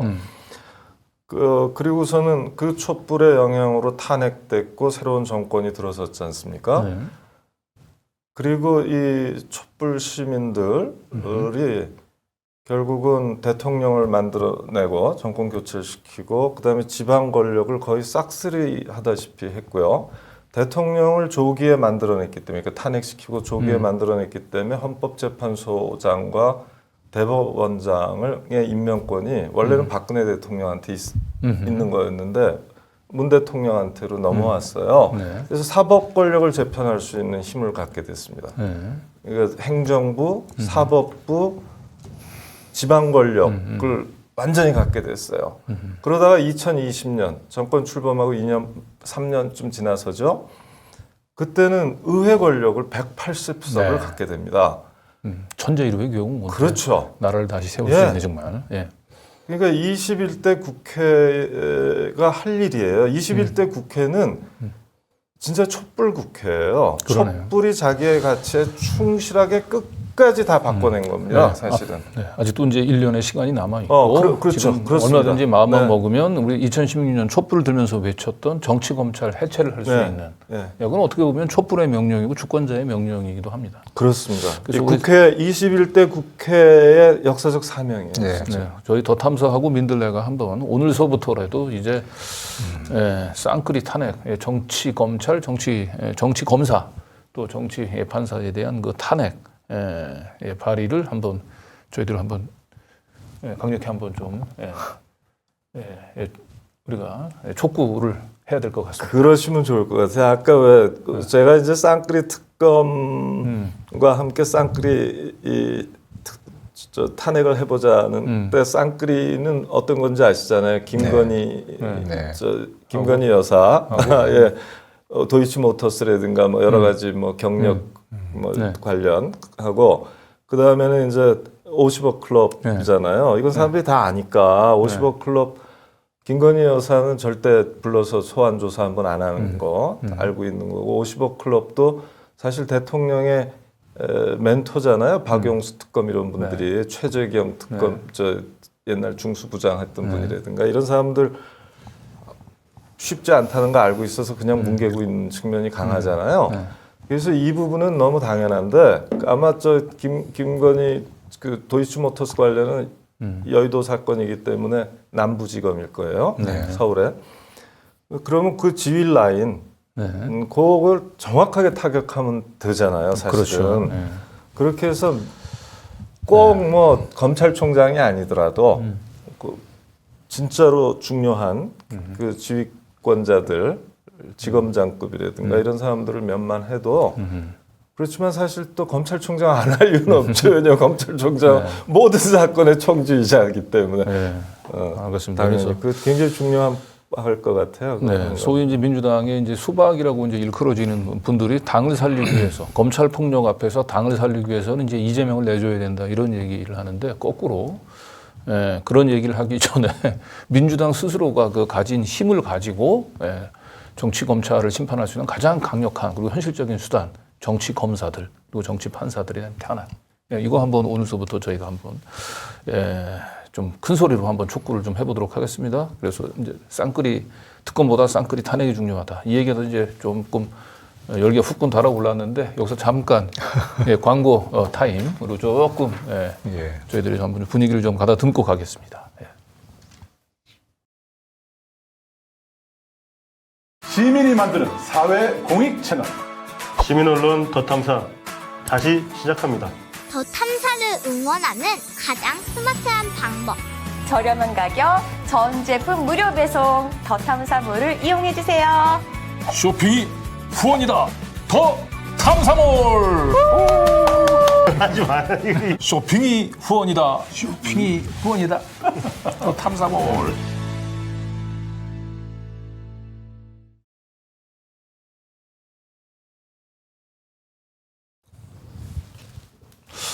네, 시청자 여러분, 오늘 광고는 짭짜리 토마토입니다. 저 토마토 사실 별로 좋아하는 몸에 좋은 건 아는데 잘 안 먹게 되는데 이 짭짜리 토마토는 제가 오늘 아침에도 나오면서 좀 먹어봤는데 정말 좋습니다.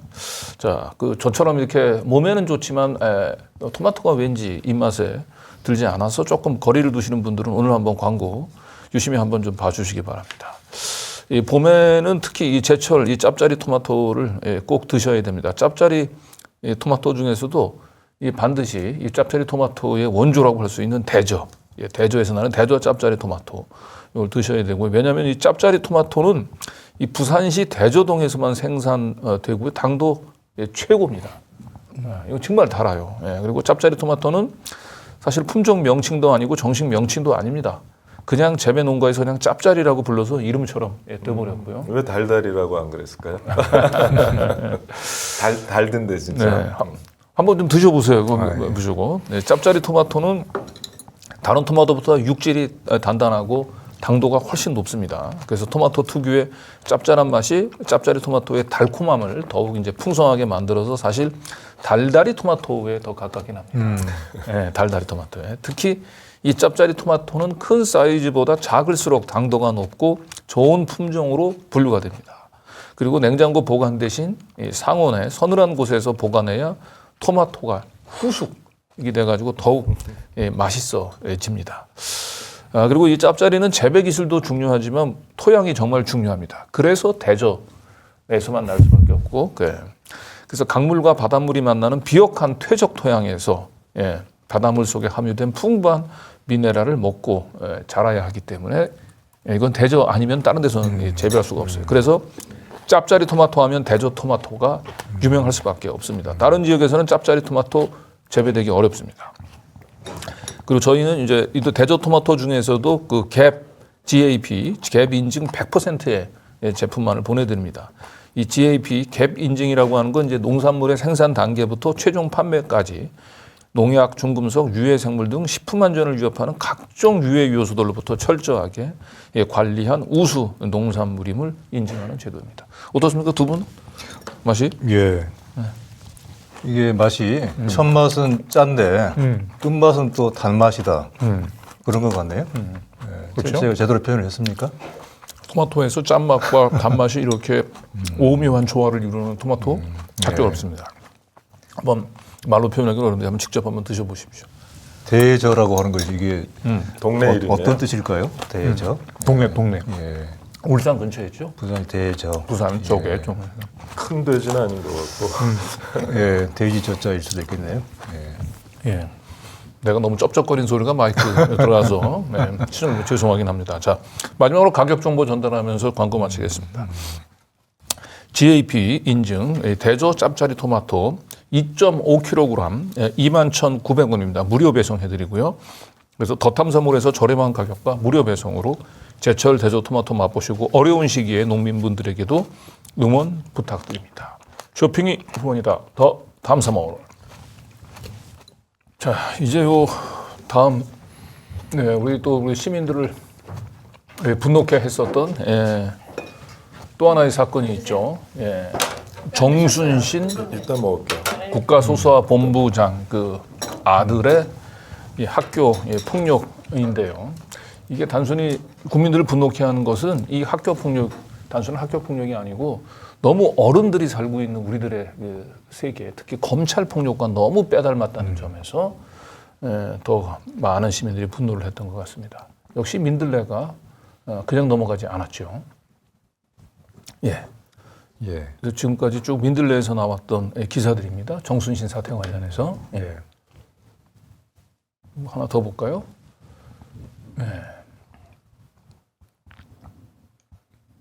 네네. 여기 이제 이 기사가 이제 우리 이 정순신 사태에서 그 민들레가 이제 출고했던 기사들인데요. 이것이 갖는 어떤 총체적인 성격이라고 할까요? 그래서 어떤 지금 현재의 권력 집단의 여러 가지 지금 문제들, 그리고 어떤 대한민국의 어떤 특권층의 문제, 또 한편에서는 한국 사회에서 지금 벌어지고 있는 어떤 또 새로운 현상들, 이런 것들이 참 종합적으로 드러난 그런 사건이었다. 그렇게 생각을 하고요.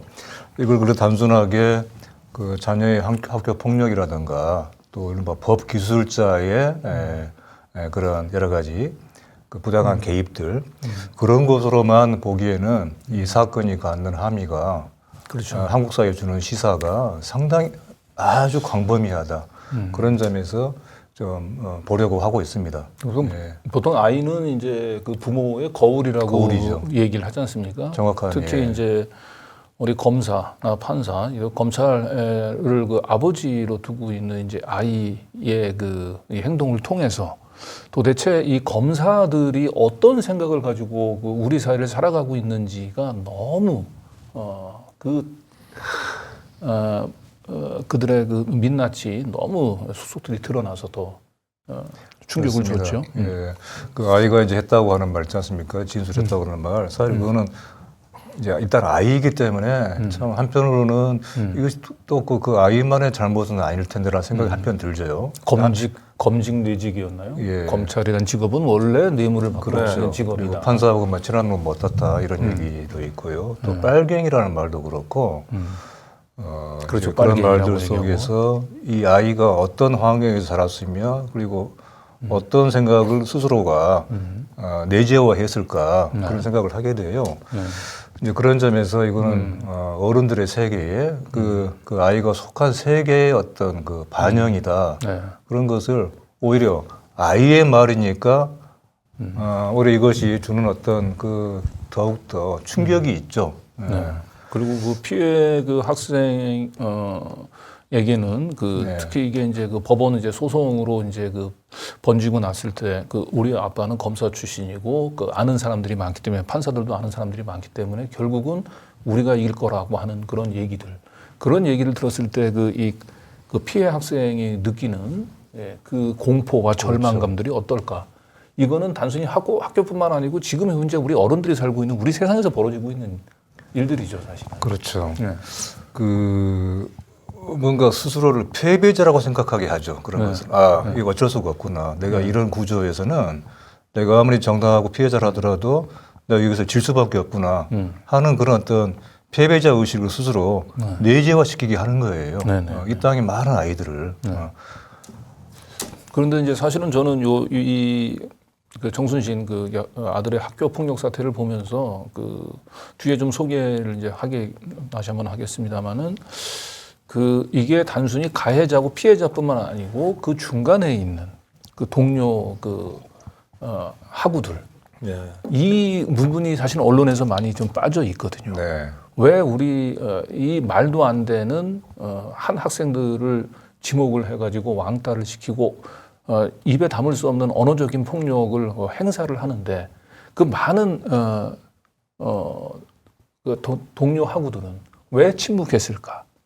결국 저는 이 문제가 이 침묵한 이 말도 안 되는 언어적인 폭력, 왕따, 괴롭힘이 행해지고 있는 특정한 한 학생에 대해서 행해지고 있는데 많은 학생들이 그걸 그냥 보고도 방관했던 거.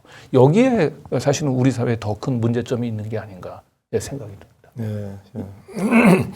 제가 그 2010년 7월이었나요? 네. 그 이른바 오장풍 사건이라고 그래갖고 네. 그 초등학교 선생님이 이제 아이 하나를 막 패는 장면이 그때 처음으로 스마트폰이 나와갖고 그 동영상에 찍힌 거예요. 네, 있었죠. 그동안 이제 체벌이 아무리 심해도 동영상으로 유출된 경우는 없지 않습니까? 그래서 우리 사회가 굉장히 들끓었어요. 그때 보니까 제가 이제 보니까 아이들은요.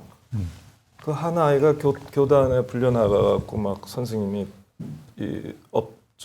쓰러뜨려갖고 발로 밟고 그러는데 딴짓들을 하고 있는 거예요. 네.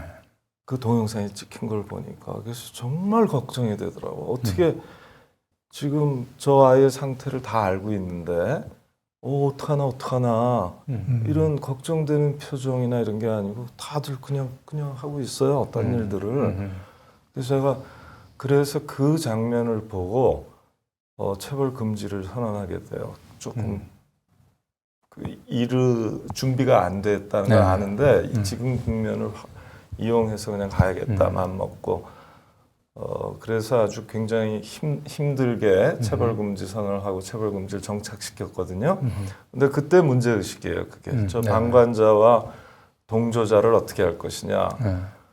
그 이제 2011년 연말에는 대구에서 아파트 옥상에서 계속 투신 자살하는 사건이 전국적으로 10명 정도가 계속되거든요. 네.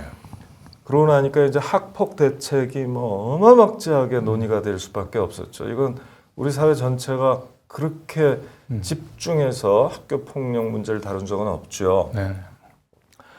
근데 역시 학교 폭력 문제는 문제에서 중요한 거는 방관자와 동조자를 어떻게 교육할 것이냐. 그 문제 같아요. 네. 그래서 제가 그때 어프로치한 건 아무튼 교육 연극이라는 형식을 도입해서 자기를 객관적으로 보는 거예요. 연극을 하는데 동조자와 방관자가 대다수 아닙니까? 그렇죠. 그 아이들이 조금만 다르게 행동했으면 달라졌을 텐데 저런 비참한 결과가 안 나왔을 텐데 왕따가 안 당하고 또 투신 자살이라든가 우울증에 안 빠졌을 텐데 이런 거를 아이들이 연극 극적으로 보는 거잖아요. 네. 아, 내가 저 방관자였구나, 내가 저 동조자였구나, 내가 저 악을 방관하고 동조한 사람이구나. 어떻게 했어야 됐을까? 이거를 깨닫지 않을 수가 없잖아요. 이제 그런 기억이 나는데 아무튼 지금 그 당시 지금 교육부 총리 하는 교육부 장관 하는 이주호 네. 장관, 이 양반이 그때도 장관이었어요. 아. 그래서 이 양반이 도입한 게 학교 폭력을 이제 사법화하는 네. 거였습니다. 네. 그래서 교육의 사법화가 이루어지는 거예요. 예. 근데 교육의 사법화가 이루어지면 교육의 교육화가 아니에요. 그러니까 이게 한가한 얘기 같아도 어지간한 학교 폭력은 궁극적으로 아이들이 깨닫고 뉘우치고 화해하는 과정이 진짜 교육 아니겠어요? 그렇죠. 그래서 학교 폭력이 사업화가 되면 결국은 그 힘센 부모를 둔 아이들 맞아요, 그렇죠. 위주로 네. 학폭력 문제가 다뤄질 수밖에 없는 거예요. 그리고 일도 양당 간에 여러 가지 다양한 상호작용의 결과인데 거기다 제3자들의 방관과 동조의 결과기도 하고 여러 개 있잖아요. 이런 차원이 싹 없어지고 딱 양 당사자 간의 문제로 누가 옳리 근리해서 그렇죠. 누군가는 패소하고 누군가는 승소해야 되거든요. 그러니까 이거는 화해적 방식도 아니고 교육적 방식도 아니에요. 진짜 자원이 많은 부모 둔 사람이 끝까지 가는 겁니다. 삼심까지. 네. 변호사까지 대동해서. 그러니까 이건- 그 중간 지대에 있는 아이들이 택할 수 있는 거는 결국은 이 학교 폭력을 행사한 가해자 쪽에 붙어서 자기가 그 그룹이 되거나 아니면 뭐 그냥 이걸 모른 채 하는 이제 방관자가 되거나 두 가지 선택지밖에 없는 거예요. 괜히 네. 이 피해자인 아이 편을 들었다간 본인도 이제 그 같이 이제 왕따 집단 괴롭힘의 대상이 되는 거니까. 근데요, 사실은 이제 네.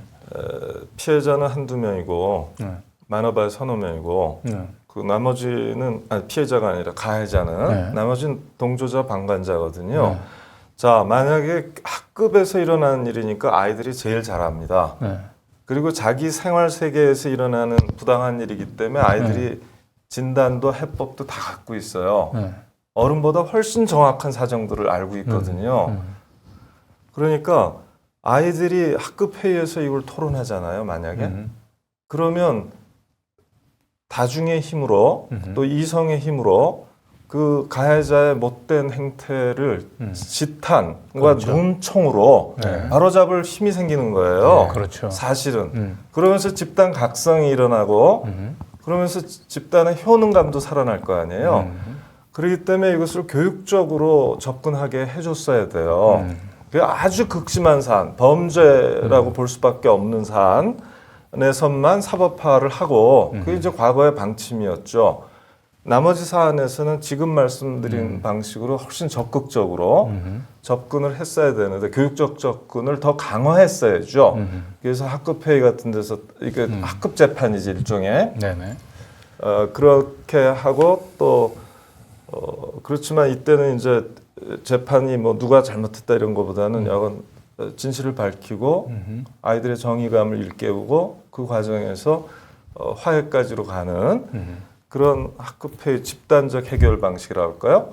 그것과 이제 교육 연극이나 이런 걸 통해서 자기를 객관화시켜서 볼 수 있는 교육적 장치 이런 것들을 통해서 접근하고 극단적인 경우만 갔어야 되는데 우리나라 그때 이제 이주호 장관이 앞장서서 만든 학폭법이라는 게 있는데 이거는 완전히 사법화기를 열어놓은 네. 거예요. 그래서 이건 학교에서도 너무너무 골칫거리고 아주 학교 선생님들이나 학부모나 그 학폭위원들 했던 사람들도 도무지 이렇게까지 개판이 될 줄 몰랐다. 네. 쌀벌한 판이 되고 이렇게 돼서 진짜 문제가 많은 겁니다. 네. 어쨌든 이 학교 폭력을 그냥 단순히 가해자하고의 피해자의 문제, 그 분쟁의 해결은 그 학교에서 교육적인 해결보다는 전부 이제 사법 으로 해결을 하고, 그리고 그 중간지대에 있는 대다수에 있는 학생들 같은 경우는 이건 나의 문제가 아니다. 그냥 입을 닫고 그냥 모른 체 하는 것이 최선이다라고 하는 이제 이러한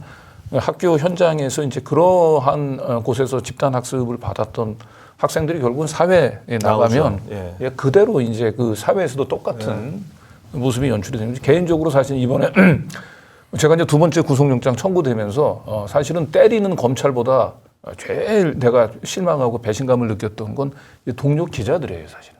제가 이제 한 번도 아니고 두 번씩이나 구속영장 청구되는데 첫 번째 구속영장 청구할 때는 그나마 언론들이 조금 야, 이게 뭐지? 라고 이거는 아니야 라고 목소리를 내는 언론들도 있었는데 이번 두 번째 때는 다들 판단한 거야. 야, 이거 한 번도 아니고 두 번씩이나 구속영장 청구하면 강진구는 무조건 간다. 우리 언론계 내부에서는 사실 그런 얘기들이에요, 이게. 뭐, 이게 이제 집단적으로 검찰 폭력을 경험을 하면서 이걸 내면화하면서 검찰이 칼을 빼들었을 때 한 번은 어쨌든 기각될지 모르겠지만 두 번째 빼들었을 때는 강진구는 어차피 갈 수밖에 없다. 그래서 제가 여러 군데 좀 SOS를 쳤어요, 사실은. 근데 어느 한 군데서도 제대로 된 그 이 사설로 이번 사태의 문제점들을 짚는 뭐 한겨레 경향은 물론이고요. 그나마 너를 이 어려움 속에서 그 끌어냈던 거는 구해냈던 건 그래서 하루 만에 이 4만 명이 5만 명 가까운 시민들 그리고 또 제가 졸업했던 제가 서울대 졸업하고 난 뒤에 처음으로 제가 서울대 졸업한 동문으로서 자긍심을 한번 느꼈습니다. 서울대 민주동문회에서 냈던 그런 성명들.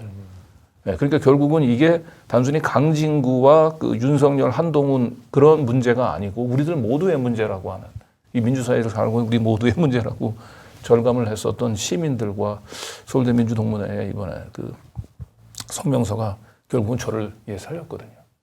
네, 그래서 저는 이 학교 폭력 문제를 보면서 제 문제도 그렇죠. 그 특히 저 젊은 그 기자들이 저한테 전화가 많이 왔거든요. 두 번째 구속영장 청구됐을 때. 그래서 제가 이런 어려움들 얘기하고 결국 이 문제는 남은 혼자만의 문제로 끝나지 않는다. 결국 우리 언론 모두 당신들의 문제가 될 수도 있다라고 얘기하는데 결국은 그런 목소리들은 사실은 기사에 반영이 되지는 않더라고요. 되게 그냥 출입처의 논리들, 구속영장 청구했던 경찰들 논리만 전달을 하지 더 이상 강진구 괜히 그 변호했다가 우리도 지킬 수 있다라고 하는 불안감 때문에 대다수의 그 기성 언론들은 다 침묵을 했습니다. 이게 어떻게 보면 정순신 아들의 그 말도 안 되는 언어적 물리적인 폭력에 그 침묵하고 굴종했었던 그 자립 자사고 그 대한민국에서 공부 제일 잘하는 친구들 가는 데잖아요. 그렇죠. 예. 그 공부 잘하는 친구들 결국 가서 그런 말도 안 되는 일들을 보는데 그냥 침묵했고 그런 친구들이 결국은 지금 보면 엘리트들로 성장하지 않습니까? 네. 이게 그러니까 시비의 판단을 하지 않으려고 하는 거죠. 자기에게 유리하냐 불리하냐 유불리의 판단이 전적인 판단 기준이 되는 것이고요. 저는 교육관님 말씀처럼 이것이 학교 폭력의 경우에 가해자와 피해자 이분법적 구도, 사실 이건 교육적이지 않죠.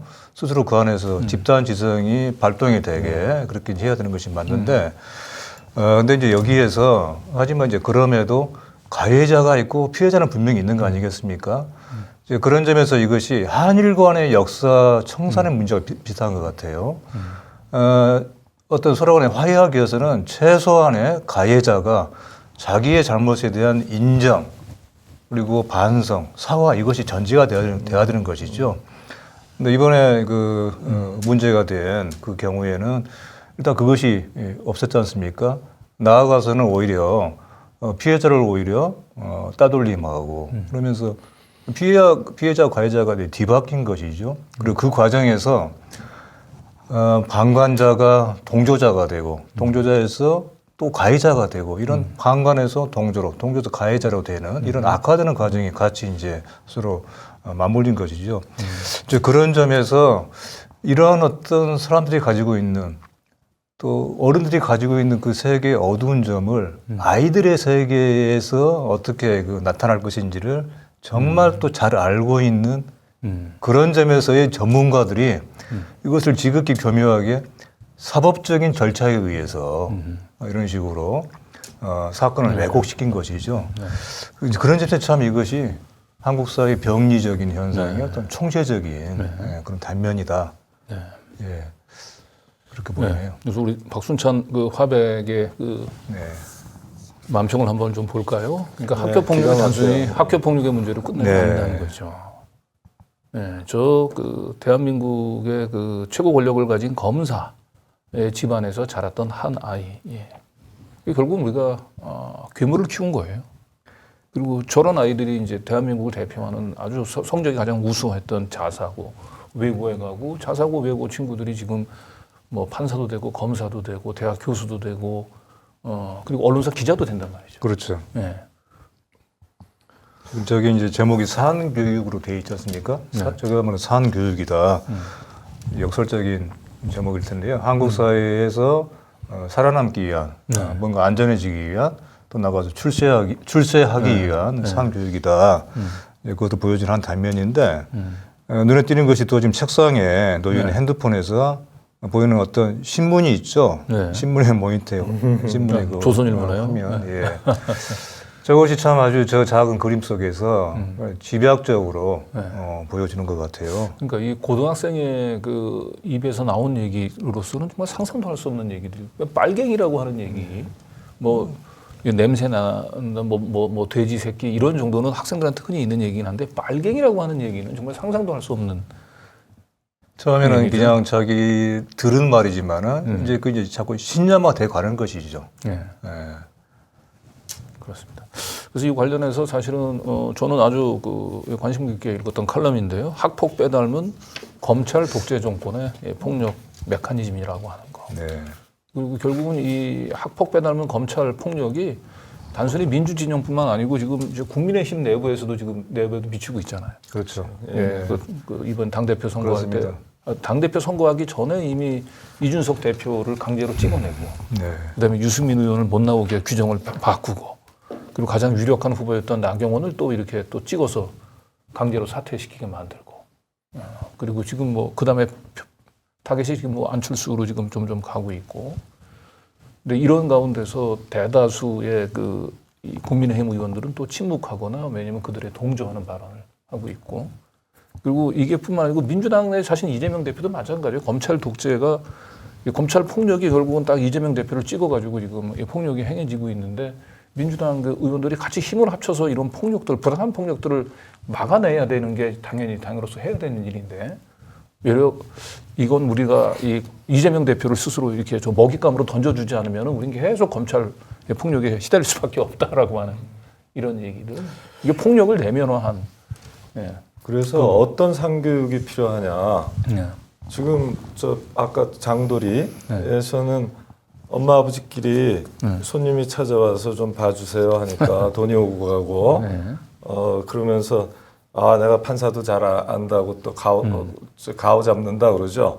그렇기 때문에 애 입에서 검사는 돈 먹는 직업이고 판사는 아는 사람한테는 척척 잘해주는 직업이라고 하질 않나. 그리고 또 걸핏하면 그 동료 학생한테 빨갱이 소리를 하고 그랬는데 아까 제가 말씀드린 식으로 집단지성으로 집단 양심을 깨우고 집단 용기를 불러넣어 줘야 돼요. 그렇게 해서 학교 생활 중에 저런 학교 폭력이나 불미스러운 일들을 자율적으로 처리해서 집단지성이 이긴다.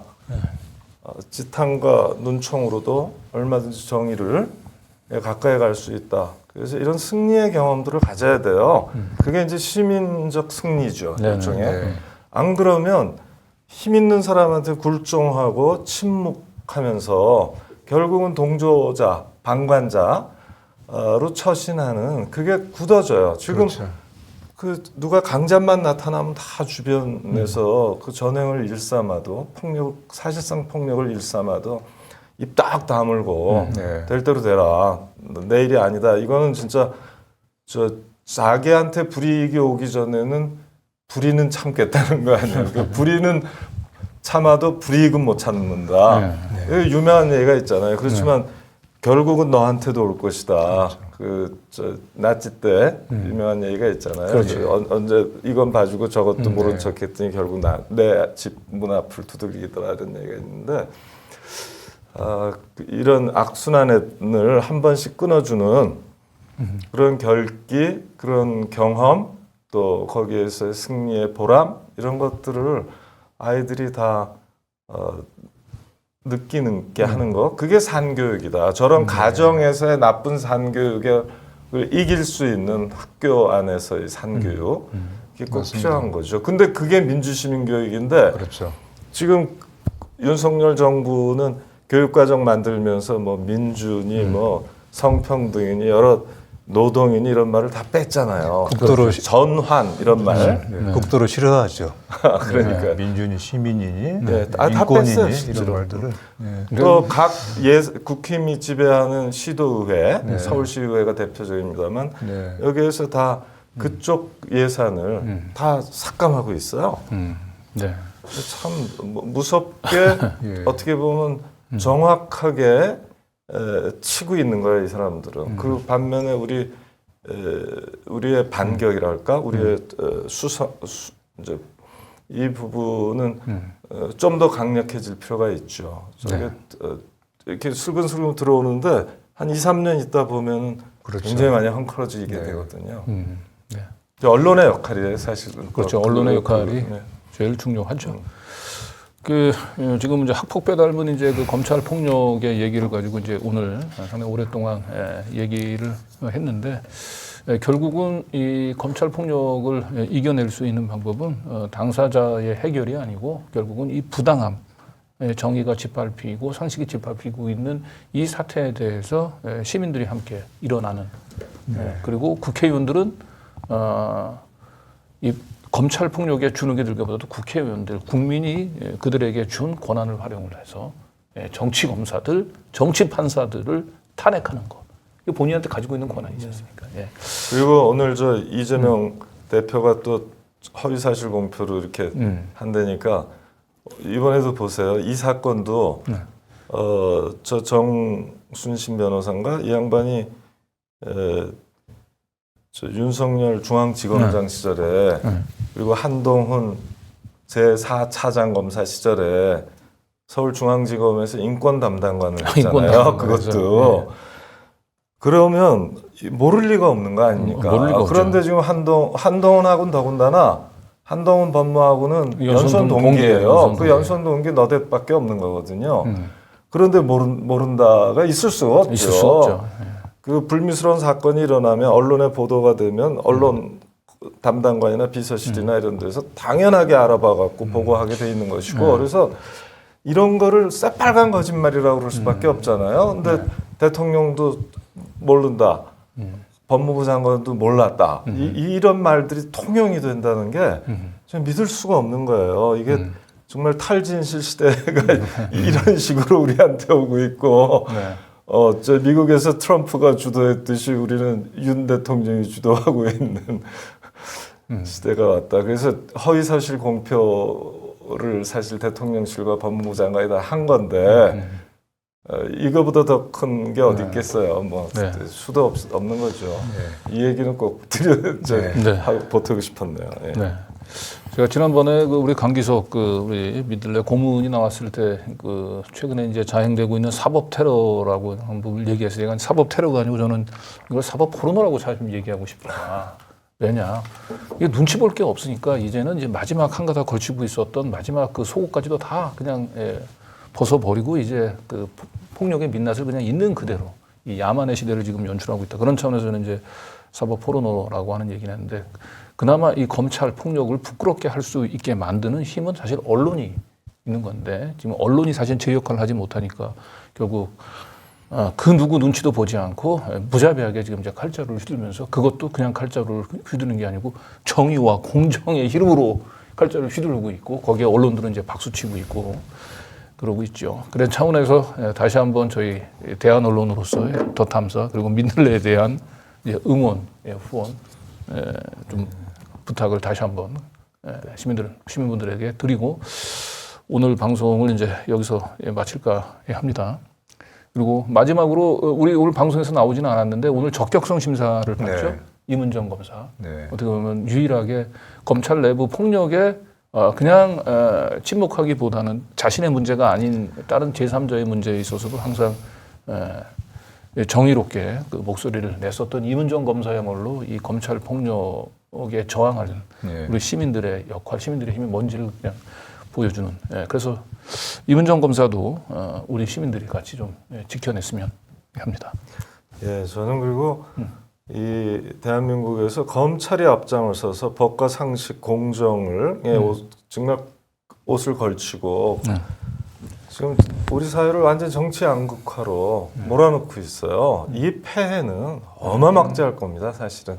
경제 양극화를 능가할 만큼의 정치 양극화를 검찰이 주도하고 있는 거잖아요, 사실은. 그렇죠. 예. 그러면 대부분 사람은 설마 이러는 거고, 설마 저 거짓말, 온통 거짓말이겠어 또 이러는 거고, 한편에서는 저거 있을 수 있는 일이냐 하면서 그냥 우리 사회를 한 건 한 건 늘 극단적인 예. 견해 대립을 만들어내고 있거든요. 근데 그걸 만들어내는 사람들이 윤석열 정부예요, 사실은. 예. 이 부분이 우리 사회를 앞으로도 굉장히 괴롭힐 뿐만 아니라 악화시킬 것이다. 그렇죠. 여러 가지 차원에서. 정치의 정상화를 하고 너무 멀어지니까요. 예. 그래서 참 걱정돼요, 진짜. 이 부분을 빨리 맞습니다. 바로잡지 않고서는 한국 사회에 이렇게 큰 도랑을 접하고 있는 것이죠. 양극화라고 하는 큰 도랑을. 그리고 그 도랑을 더욱더 깊게 하고 있는 것이 또 언론이고요. 그러니까요. 다리가 돼야 되고 서로 간에 이렇게 모이게 해야 되는 마당이 돼야 되는데 우리 언론이 그걸 막고 있는 거잖아요. 그래서 저는 오늘 나왔던 얘기의 결론도 시민들의 어떤 그런 집단 지성이 발현되는 마당으로서의 언론의 역할, 그걸 자극하는 것으로서의 어떤 언론의 역할이 너무나 지금 그 망가져 있다. 그런 것을 다시 한번 확인을 하게 되고 아무튼 민들레가 지금 이제 100일을 맞아서 또 다른 1000일, 10년으로 나아가고 있는데 이제 그런 점에서도 더 탐사도 민들레도 더욱더 할 일이 많다고 하는 것을 한 번 더 확인하게 된다. 그런 말씀을 드리고 싶네요. 네. 학교 폭력과 그리고 그 검찰 폭력 그리고 우리 사회 곳곳이 다 이제 그 폭력으로 지금 이제 지배당하고 있는 시점에서도 결국은 그 부당한 폭력에 굴하지 않은 임은정 검사 같은 분들이 또 우리의 희망이기도 하고요. 그리고 그 폭력을 또 있는 그대로 고발하는 제대로 된 시민 언론, 민들레와 더 탐사도 그래서 필요한 것 같습니다. 그래서 오늘은 우리가 폭력에 굴하지 않는 용기 그리고 그 용기를 가지고 있는 의로운 검사 그리고 의로운 언론들을 우리 시민분들이 다 같이 지키고 더 발전시키는 데 힘을 보태주셨으면 좋겠습니다. 두 분 수고하셨습니다. 저희는 또 다음 주에 한번 또 찾아와서 인사드리겠습니다. 시청자 여러분 감사합니다. 감사합니다. 감사합니다.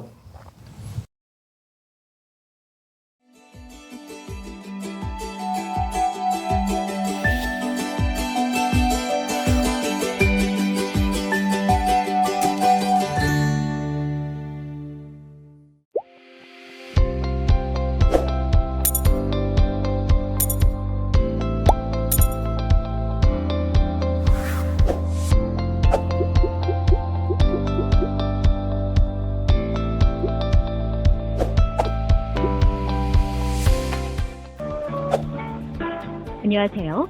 시민언론 더 탐사입니다. 정기 결제는 1번, 일시 결제는 2번을 눌러주세요. 신용카드는 1번, 휴대폰 결제는 2번을 눌러주세요.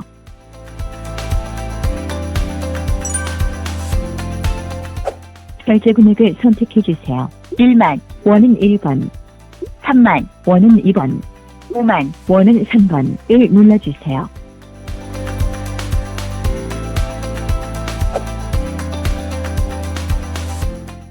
신용카드 번호를 누르신 후 우물 정자를 눌러주세요. 잘못 누르신 경우 별표를 눌러주세요. 카드 유효기간 4자리를 카드에 표기된 대로 월, 년, 주소로 눌러주세요. 잘못 누르신 경우 별표를 눌러주세요. 신용카드 가입자 생년월일 6자리를 눌러주세요. 잘못 누르신 경우 별표를 눌러주세요. 정상적으로 결제되었습니다. 참여 감사드립니다. 결제 금액을 선택해주세요. 1만 원은 1번, 3만 원은 2번, 5만 원은 3번을 눌러주세요. 휴대폰 가입자 생년월일 6자리를 눌러주세요. 잘못 누르신 경우 별표를 눌러주세요. 남성은 1번, 여성은 2번을 눌러주세요. 통신사를 선택해주세요. SKT는 1번, KT는 2번, LGU는 3번을 눌러주세요. 정상적으로 결제되었습니다. 참여 감사드립니다.